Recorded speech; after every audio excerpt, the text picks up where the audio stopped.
안녕하십니까. 영양사의 조은진입니다. 네, 생화학 이제 시작할 텐데요. 챕터 1의 탄수화물 및 대사를 먼저 보도록 하겠습니다.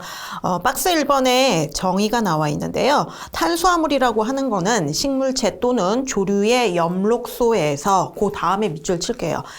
광합성에 의해서 만들어진 산물을 의미하죠. 광합성 동그라미 일단 해주시고 그 뒤에 밑줄 치겠습니다. 광합성에 의해 생성된 당 또는 당의 축합물을 의미한다. 예, 거기까지 밑줄 해주시고요. 끊어서 파란색 글씨 나와 있습니다. 이 탄수화물들의 구성 원소가 나와 있는데요. 탄소, 수소, 산소 세 가지로 되어 있죠. 탄소, 수소, 산소. 그래서 초 이렇게 외우셔도 괜찮을 것 같아요. 그렇죠? 그리고 이것들의 비율이 일정한데요. 1대 2대 1의 비율로 들어가 있습니다. 자, 거기까지 표시해 주시면 되겠고, 이 세 원소로 이루어져 있다. 즉, 폴리하이드록시 알데하이드나 폴리하이드록시 케톤 및 그 유도체로서 일반적으로 분자식이 어떻다 하고 또 파란색 글씨로 되어 있어요. 그 분자식 부분 밑줄 쳐주시면 되겠습니다. CM, H2M, 그 다음에 OM, 혹은 CM, 그 다음에 H2ON으로 이렇게 표시하고 있다는 거 확인해 주시면 되겠고, 2번 박스에서는 그 탄수화물들의 분류를 보도록 하겠습니다. 먼저 세세한 내용 들어가기 전에 우리 그 교재에 괄호 1에 단당류가 나와 있고요. 한 페이지를 넘겨보시면 쭉 나와 있고 그 다음에 이제 소당류 해서 나와 있고 다당류 이렇게 구분이 되어 있어요. 단당류와 소당류, 다당류로 되어 있다라는 거 먼저 염두에 두시면 되겠고 단당류부터 들어가 보도록 하겠습니다. 동그라미 1번 첫 번째 줄 앞부분에요. 단당류는 가장 간단한 탄수화물이다. 가장 간단한 탄수화물 밑줄 그어주시면 되겠고요. 분자 속에 있는 탄소 원자의 수와 특이적인 기능기의 유무에 따라 명명이 되는 거고 분류가 된다. 유리 상태에 그 뒤에 밑줄 칠게요. 알데하이드기나 케톤기와 2개 이상의 하이드록시기를 가지고 있는 화합물이다.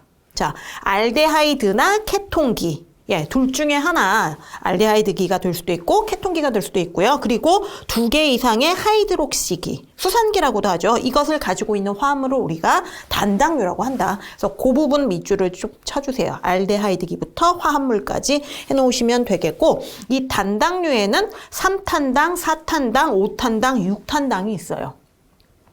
이거를 좀 많이 헷갈려들 하시더라고요. 이게 몇 탄당, 3탄, 4탄, 5탄, 6탄당 이렇게 됐을 때 이게 이제 단당류라는 거 일단 그거 하나 또 염두에 두셔야 되고 그다음 맨 아랫줄에 보시면 관능기에 따라서 아까 위에서 방금 표시한 거 있었죠. 알데하이드기 또는 케톤기를 가지고 있다 그랬어요. 그래서 알데하이드기를 가지고 있는 것은 그 이름이 비슷하죠. 알도우즈라고 하는 거고요. 그 다음에 케톤기를 가지고 있는 것은 케토우즈라고 한다. 이렇게 표시해 주시면 되겠고 그 아래 박스는요. 알도우즈와 케토우즈를 예로 이렇게 보여주고 있습니다.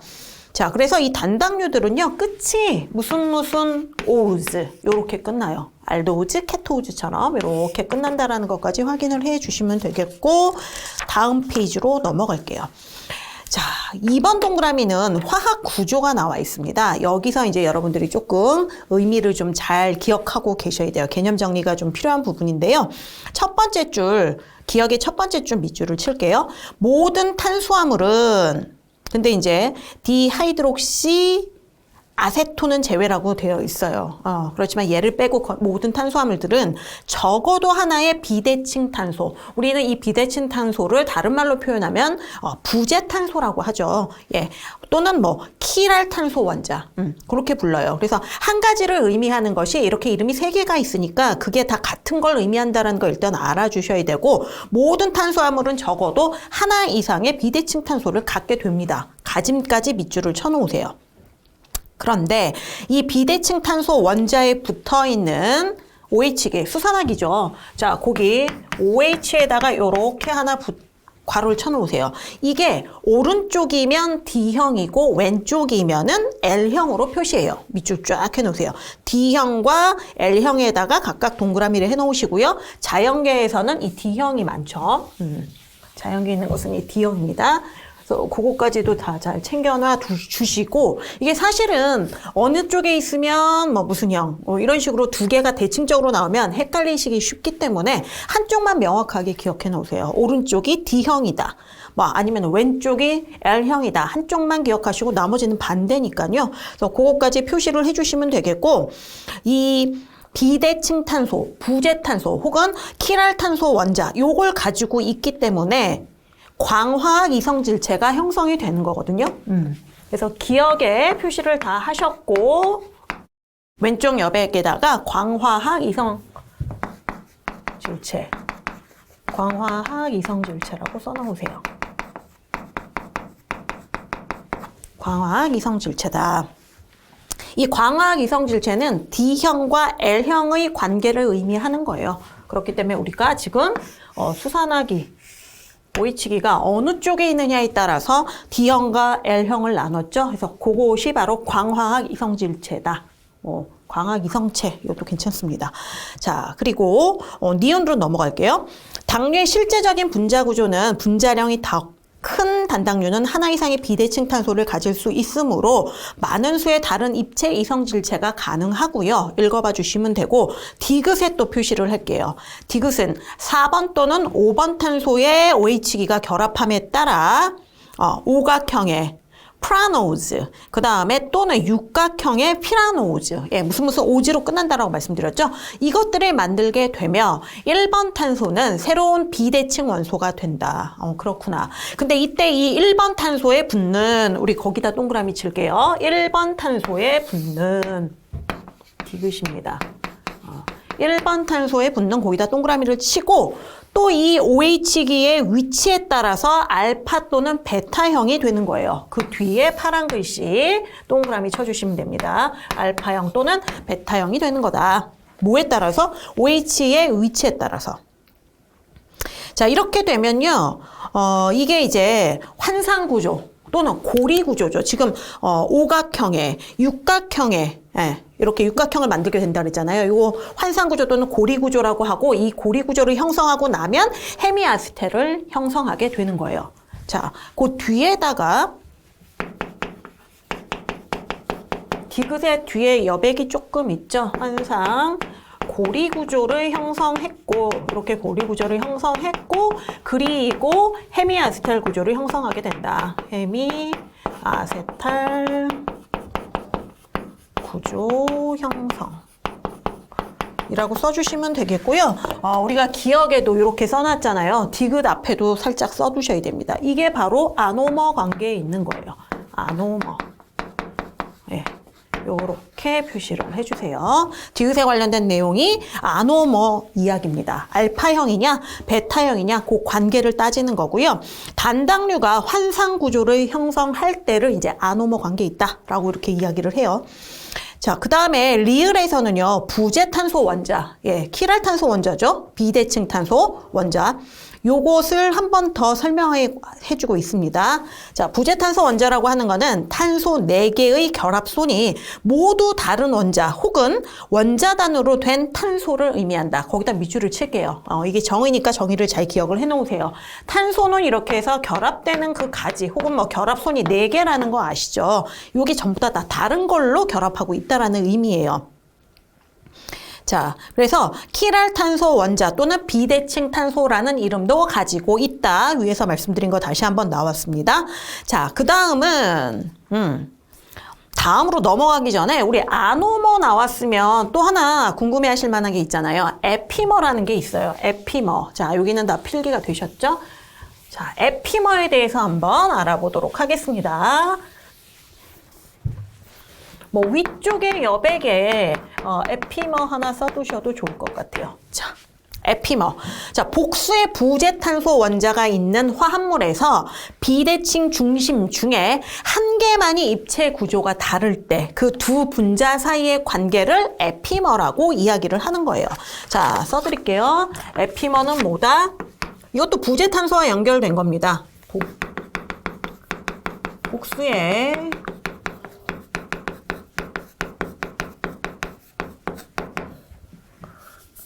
부재탄소 원자가 있는,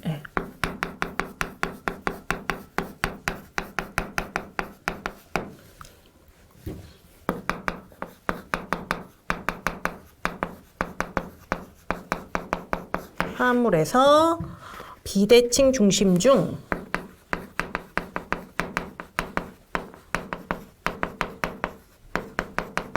한 개만이 입체 구조가 다를 때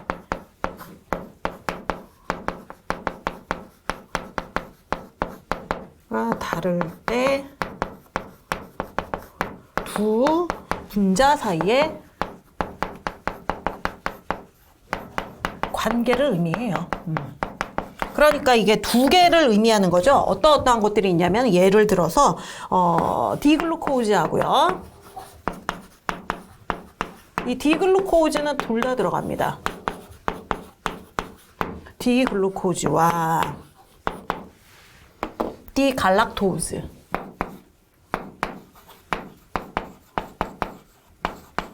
그죠? 관계하고 또 디마노즈. 요 관계들이 바로 에피머 관계에 있어요. 그래서 아노머가 나오고 해서 에피머 관계까지 정리를 해봤고요. 다시 본문으로 넘어와서 동그라미 3번에 환원당 보시도록 하겠습니다. 땡땡 뒤에 바로 밑줄을 칠게요. 알도스의 카본일기 탄소는 죄송해요. 산소네요. 카본일기 산소는 여러 물질을 환원시킬 수가 있어요. 일단 거기다가 밑줄. 카본일산소 또는 카본일기산소 괜찮습니다. 자, 그때 유리 상태의 알데하이드기는 산화되고 그 다음 두 번째 줄에 그 파란색 글씨 표시하도록 할게요. 이가구리를 일가구리로 환원시킬 수 있는 그런 당을 환원당이라고 해요. 그래서 두 번째 줄 이가구리를 일가구리로 환원시킬 수 있는 당 해가지고 환원당에다가 이렇게 박스를 하나 쳐주시면 되겠고 리덕싱 슈거 이렇게 이야기합니다.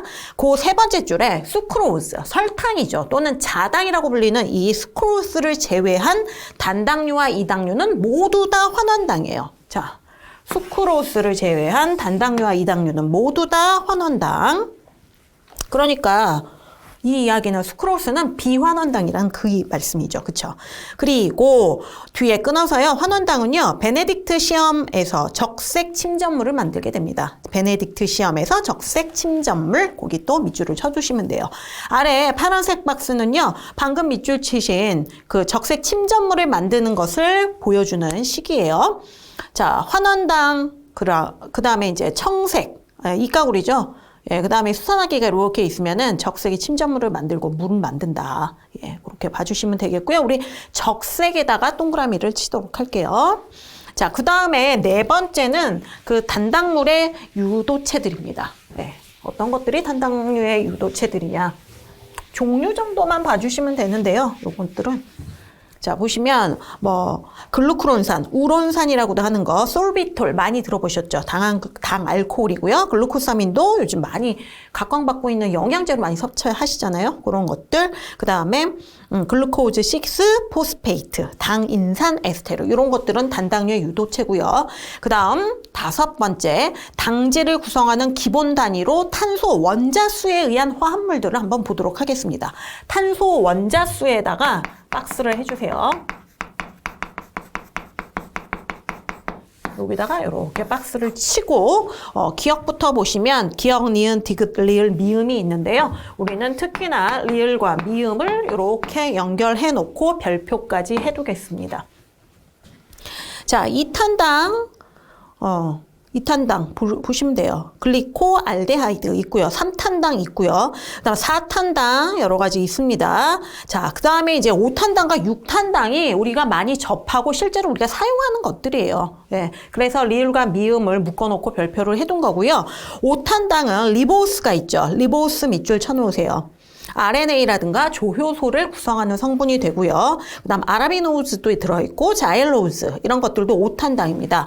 그리고 마지막에 나와 있는 디옥실리보스, 예, 거기다가도 밑줄을 해놓으세요. DNA를 구성하는 물질이죠. 그래서 리보스와 디옥실리보스가 5탄당의 중요한 것들이고요. 그다음 6탄당은 뭐니 해도 글루코스, 포도당이 가장 기본입니다. 그래서 글루코스에다가 밑줄을 쳐두시고요. 여기도 조그맣게 별 하나 해놓을게요. 얘는 가장 기본적인 에너지 급원이죠. 그리고 당 대사의 중심 물질이 바로 글루코스입니다. 예. 그리고 그 옆에 프락토스도 있어요. 요거는 뭐 밑줄 똑같이 쳐두시고요. 이건 이제 가장 달죠. 과당. 가장 달고요. 이 과당과 그 옆에 있는 갈락토우즈. 갈락토우즈는 색깔이 지금 달라요. 그래서 다른 걸로 할게요. 요 두 개의 경우에는요, 일단 간에 가가지고 포도당으로 전환이 된 후에 대사가 된다라는 것까지 좀 챙겨두시면 되겠습니다. 그리고 마노즈 역시 육탄당이고요. 보시면은 아까 제가 에피머에서 말씀드린 디글루코즈와 갈락토우즈가 에피머였고요. 예, 얘네 둘.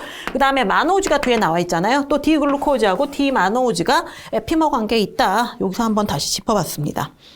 자, 그래서 탄소 원자수에 의한 당질 구성하는 기본 단위로서의 그 화합물들을 보셨고, 여기까지가 이제 당당류 간단하게 정리를 한 거고요. 오른쪽 페이지로 넘어가면 괄호 2번에 소당류입니다. 예, 이런 것들은 올리고라는 말이 들어있어요. 올리고. 옆에 올리고 사카라이드라고 돼 있죠. 올리고에다가 하나 밑줄을 쳐두고 보도록 하겠습니다.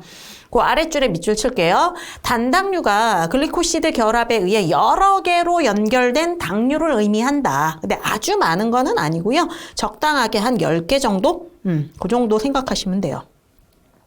밑줄을 쳐두시고 1번에 이당류가 나와 있습니다. 이당류가 기역, 니은, 디귿, 리을로 되어 있는데요. 그중에 우리는 기역, 니은, 디귿을 묶어놓도록 할게요. 기역, 니은, 디귿. 이당류입니다. 자, 첫 번째는 슈크로즈 나왔죠? 아까 환원당 아닌 비환원당이었잖아요. 수크로즈는. 예, 그거예요. 설탕 동그라미 쳐놓으시고요. 이 슈크로즈는 글루코즈에 프럭토즈가 연결된 거예요. 글루코즈 하나, 프럭토즈 하나, 밑줄. 그 다음에 알파 1, 2결합이고요. 뒤에 비환원당 나와 있습니다. 비환원당에다 밑줄. 식물계에 존재하고 사탕수수나 사탕무에 들어있고요. 그 다음 니은의 말토우즈는 엿당이에요. 엿당이 동그라미. 글루코즈 2개로 이루어져 있죠. 글루코즈 더하기 글루코즈 밑줄 해두시고요. 요거 환원당이고요. 알파 1사결합입니다. 자, 그 다음에 디귿은 락토우즈, 유당 또는 젖당이에요. 유당에다가 동그라미 쳐놓으시고 요거는 글루코즈에다가 갈락토우즈가 연결이 되어 있는 건데 이 단당류 2개가 붙어 있는 건데 특히나 갈락토우즈 같은 경우는 뇌 발육에 상당히 영향을 주는 그러한 당류죠. 베타 1사결합으로 되어 있는 환원당입니다. 자, 이 동물계에만 존재하고요. 자, 동물계에만 존재 밑줄 쳐놓으시고 얘 정장작용해요. 누가? 락토우즈가 정장작용하고 칼슘 흡수에도 도움을 줍니다. 칼슘 흡수에 도움. 아이고, 도움이라고 쓸 뻔했어요. 도움을 준다. 그리고 얘는 유당이었고 누구라고요? 글루코즈하고 포도당하고 갈락토우즈. 제가 그냥 한글로 썼어요. 갈락토우즈 특히 중요한데 얘가 어디에 영향을 준다고요? 갈락토우즈는 뇌 발육에 영향을 주고요. 이렇게 연결되어 있는 유당은 동물한테만 있는데 정장작용과 칼슘 흡수에 도움을 준다. 네, 이렇게 정리해 두시면 돼요. 그리고 리을에 나와 있는 이소말토우즈 같은 경우는 여러분들 읽어보시면 되고요. 2번에 3당류가 나와 있고요. 3번에 4당류가 나와 있습니다. 자, 2번과 3번 이렇게 묶어주시고, 자, 이런 것들은 올리고당 비피더스 증식, 올리고당으로서 비피더스를 증식시켜요. 얘네 둘은. 그러면 정장작용 가능한 거죠. 그 왼쪽에다가 올리고당이라고 하는 것들이고 비피더스를 증식시켜서 결국 어떻게 된다? 정장작용을 하는 것이다. 정장작용. 그런 것들이 2번에 나와 있는 3당류와 3번에 나와 있는 4당류예요. 예. 그 3당류는요, 라피노우즈라고 되어 있죠. 라피노우즈 하나 밑줄 쳐놓으시고, 4당류는 스타키오즈입니다. 예. 조금 보면 4당류가 글자 수가 좀 영어로 봤을 때, 예, 길어요. 라피노즈, 스타키오즈 되어 있는데 두 개는 구성 물질은 같은데 개수가 다릅니다. 자, 괄호 안에 각각 밑줄 칠게요. 갈락토우즈, 글루코즈, 프락토우즈. 예. 똑같이 스타키오즈도 갈락토즈, 글루코즈, 프럭토즈 이렇게 3개로 되어 있는데 4당류는 갈락토즈가 2개로 되어 있죠. 2개의 갈락토즈에 글루코즈, 프럭토즈가 붙어있는 비환원당들이에요. 그래서 그렇게 기억을 해주시면 되고 3당류보다 4당류가 이름이 좀 더 길다. 그래가지고 갈락토즈 1개 더 있다. 이렇게 기억하시면 돼요. 자, 그 다음은 괄호 3번의 다당류입니다. 자, 자연계에서 발견되는 대부분의 탄수화물에다가 밑줄 쳐놓으세요. 우리가 자연계에서 발견할 수 있는 대부분의 탄수화물은요, 이 다당류 형태로 되어 있는 것들이에요. 자, 매우 길고 복잡한 사슬 형태로 되어 있다. 다당류는 많은 수의 단당류 단위로 구성된 중합체다. 자, 중합체에 동그라미 하나 치고요. 1번, 2번, 3번 보도록 하겠습니다. 자, 1번에 스타치 전분 나왔고요. 그 다음 2번에 섬유소가 나와 있고, 그 다음 3번에 글리코겐 나와 있거든요. 자, 요 3개. 전분, 섬유소, 글리코겐. 거기 한번 묶어볼게요. 1번, 2번, 3번 해가지고 요 3개는요. 단순 다당류예요. 이 중에서도 단순 다당류. 3개는 대표적인 단순 다당류고요. 그래서 4번 보시면 뭐라고 되어 있나요? 복합 다당류라고 되어 있죠. 단순 다당류. 자, 이것들 이외에 덱스트린이라는 것도 있는데 전분 분해 산물을 총칭해서 우리가 또 덱스트린이라고 하죠. 그 외에 덱스트린이 있다. 단순 다당류에는 1, 2, 3번 이외에도 그 외에 덱스트린이 있고, 요거는 한 가지를 칭하는 게 아니라 여러 가지의 전분 분해 산물들이다. 자, 이렇게 기억을 해주시면 돼요. 첫 번째 전분부터 보도록 하겠습니다. 식물세포 안에서 물에 녹지 않은 입자 형태로 존재하는 세포의 연료 저장 물질이다. 그렇구나. 자, 기억과 니은 보시면요. 아밀로즈와 아밀로펙틴이 나와 있습니다. 기억, 니은. 요거 중요하죠. 자, 기억에 아밀로즈, 글루코즈 분자가요. 알파 1사 결합에 의해서 아주 연결이 쫙 수백 개, 수천 개가 쭉 연결된 거예요. 수백 개가. 알파 1사 결합 밑줄 해놓으시고 그 뒷부분에 보시면 직쇄상의 구조라고 되어 있어요. 직쇄상의 구조. 이거 그냥 일반 사슬로 그냥 연결이 이렇게 쭉 됐다라는 거예요. 수백 개가. 예. 이렇게 연결되었다. 이 사슬 구조를 이루고 있죠. 이거 직쇄상의 구조라고도 하고요. 사슬 구조라고도 해요. 이게 같은 의미예요. 사슬 구조. 그래가지고 이 사슬 구조 덕분에 요드 반응했을 때 전분이 들어있으면은 이렇게 청람색이라고 배우셨죠. 청변 일으키는 원인이 바로 이 사슬 구조 때문이에요. 요드 반응에서 청변. 이런 사슬 구조 덕분에 전분을 검출하는 요오드 반응에서 청변을 일으킨다. 이렇게 기억을 해주시면 되고요. 자, 아밀로펙틴은 어때요? 글루코스 분자가 알파 1사 결합도 있지만 알파 16 결합도 있는 거예요. 알파 1사와 알파 16에다가 밑줄을 쫙 쳐놓으시고요. 그 다음에 옆에 끊어서 서로 연결된 가지. 서로 연결된 가지. 그래가지고 얘는 진짜 말 그대로 가지 모양이에요. 직쇄 구조가 이렇게 있는데 가지를 뻗고 있죠. 이런 식으로 생겼어요. 가지 구조다. 자, 그 다음에 두 번째 섬유소입니다. 셀룰로즈. 식물세포의 기본적인 골격 성분입니다. 그 뒤에 밑줄 칠게요. 구조는 아밀로스하고 비슷해요. 이런 직쇄상의 구조를 가지고 있어요. 그렇지만 글루코즈 단위가 베타 1사 글리코시드 결합에 의해서 연결된 거예요. 생긴 거는 다르지만 아까 아밀로스는 알파 1사 결합이었죠. 얘는 베타 1사 글리코시드 결합입니다. 자, 구조는부터 결합까지 밑줄을 해주시면 되겠고요. 그 점이 차이점이고 섬유소는 사람의 소화액에 의해서 소화가 되지 않죠. 우린 소화 효소가 없으니까. 예, 그 이유는 소화액에 베타 글리코시드 결합을 가진 그 결합을 가수분해할 수 있는 효소가 없기 때문입니다. 네, 그래서 어떻다? 셀룰로즈는 영양소로는 이용할 수가 없다. 그래서 과거에는 많이 천대받았지만 요즘 들어서는 각광받고 있는 거죠. 그런 내용은 다 알고 계시니까 굳이 표시는 안 하겠습니다. 자, 그 다음에 세 번째 글리코겐이에요. 자, 우리 글리코겐 이름부터 밑줄을 쳐두도록 하겠습니다. 글리코겐은 글루코즈의 중요한 저장 형태다. 거기까지 쫙 밑줄을 쳐놓으세요. 파란 글씨 끝까지.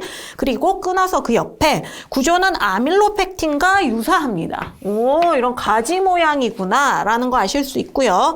하지만 그 옆에요. 곁가지를 더 많이 가지고 있어요. 곁가지를 더 많이 가지고 거기 곁가지가 더 많대요. 거기다 밑줄을 쳐놓으시고요. 곁가지를 더 많이 가지고 있다. 아밀로펙틴하고 생긴 게 비슷하지만 그럼 어떤 차이점이 있냐면요. 아밀로펙틴하고 비교를 했을 때 그 사슬이 더 짧아요. 사슬이 더 짧고요. 그 다음에 그 에너지 효율이 좋다. 에너지 대문자 2로 그냥 쓸게요. 에너지 효율 좋다. 에너지 효율이 좋다. 그런 차이점 가지고 있어요. 그 다음 두 번째 줄 중간쯤에 포유동물의 간이나 골격, 근육세포의 세포질에서 과립을 형성한다. 에다가 밑줄 해놓으세요. 그래도 다당류 중에서는요, 가장 최근에 이 글리코겐에 관련된 문제가 출제된 바가 있습니다. 그렇게 표시해 주시면 되겠고, 이것과 대비되는, 이건 단순 다당류였잖아요. 4번 동그라미에 복합 다당류 보도록 하겠습니다.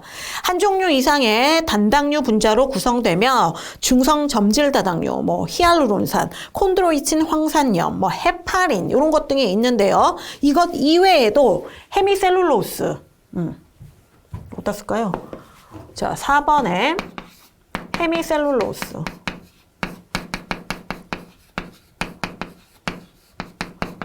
그 다음 또 뭐 있죠? 펙틴 한천 왜냐하면 우리가 영양학 시간에 이런 이름들을 많이 배우셨는데 여기는 좀 되게 생소한 콘드로이친도 나오고 헤파린, 히알루론산 이런 것까지 나왔잖아요. 그래서 그 영양학 시간에 다뤘던 거 이렇게 써봤고요. 그 밖에 이런 것들이 있는데 특히나 헤미셀룰로스하고 펙틴의 경우에는 혈청 콜레스테롤 수치를 낮춰주는 그러한 역할을 하죠. 예, 띠용 해가지고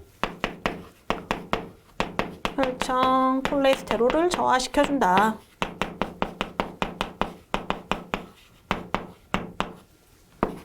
요거까지 이렇게 써서 한번 짚어보고 복합 다당류까지 마무리가 되었습니다.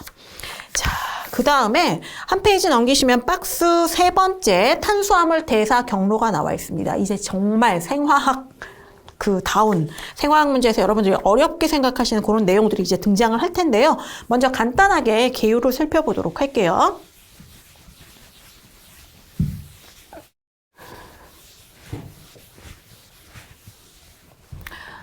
자, 탄수화물 대사 경로를 통해서 포도당에다가 글루코즈까지 해가지고 박스를 해놓으세요. 포도당, 글루코즈는 해가지고 그 뒤에 밑줄 치겠습니다.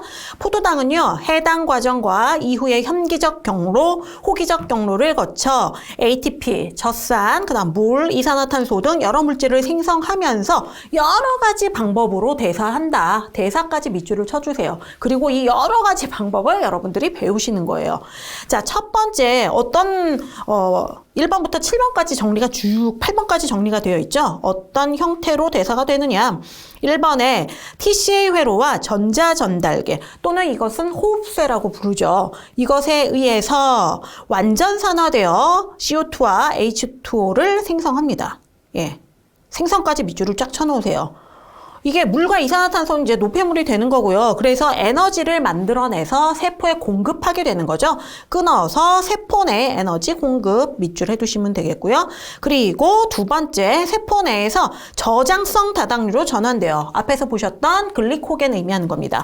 저장성 다당류로 전환, 글리코겐으로 합성까지 밑줄 해놓으시고 이건 어디에 저장됩니까? 간과 근육에 저장을 하게 되는 거죠. 간 동그라미, 근육 동그라미 해두시고 그 다음 3번 펜토우산이 구조다당류, 포도당의 생성으로도 또 쓰임이 있고요. 그 다음 4번에 지질, 아미노산, 기타 화합물의 합성에도 관여합니다.